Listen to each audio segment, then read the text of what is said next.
Биз Кыргызстан боюнча жалпы биз план койгонбуз 106 суу сактагыч куруу боюнча.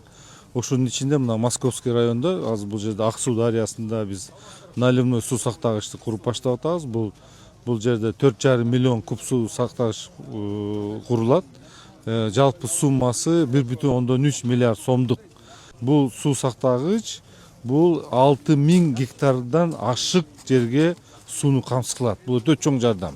Ана экинчи маселени биз айтып атабыз. Мына ушул баягы сиз айткандай бул суу сактагыч курулгандан кийин ылдый жакта элдер ошол үнөмдөйбүз, аларды үгүттөйбүз, алар дагы тиги үнөмдөөчү технологиялар колдонуу боюнча бул же жамгырлатып, же тамчылатып сугаруу система койгон. Эмне үчүн дегенде бул дагы 4,5 миллион куб суу сактагыч, бул дагы өзүнчө бир кандай бир стимул бере турган. Бул бир, экинчиси эгерде жакшы үнөмдөөчү технология колдонсо, анда бул 6000 гектарга эмес, бул анда тиги көбүрөөк 1000 гектарга жетип калат да, 10-12 миң гектарга жетип калат да.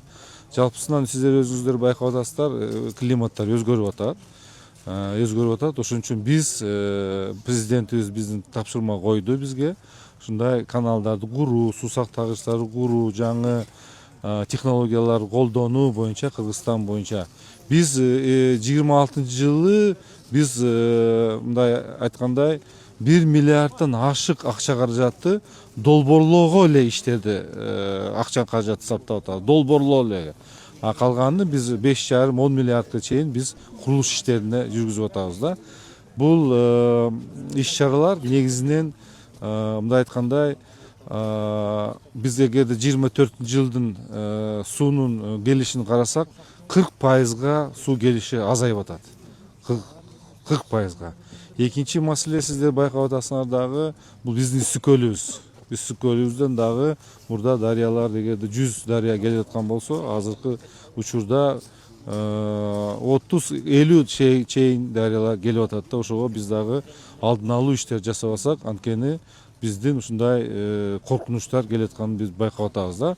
Мен дагы ошол элдерге кайрылып кетет элем. Сиздер аркылуу дагы райондун жетекчилерине, жөнүндө калктар элге кайрылат элем.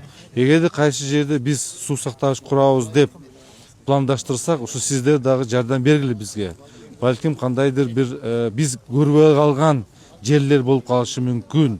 Кайсы жерде балким ал жерге курулуш иштерин жүргүзсө болот, суу сактагыч курса болот. Анан кийин балким кайсы жерде биз курулуп аткан планда болгон суу сактагычтар балким ал жерде анча-мынча токойлор капталып кетет, же анча-мынча 1-2 үй сноска кетип калышы мүмкүн. Ага силер мындай капа болбош керек да, анткени бул келечекке, кийинки биздин муундарга бул суу сактагычтар керек болот. Ошо токойго эле болот. Бул мындай айтканда микроклимат да. Эгерде суу болсо, токоюң дагы өнүгөт, башкасы дагы өсөт. Ошон үчүн бул жерден элге дагы кайрылып кетет элем. Сиздер ар кандай мындай сөздөргө ишене бербей, мындай изилдөө иштерине, изилдөө жыйынтыктарга ишениш керек.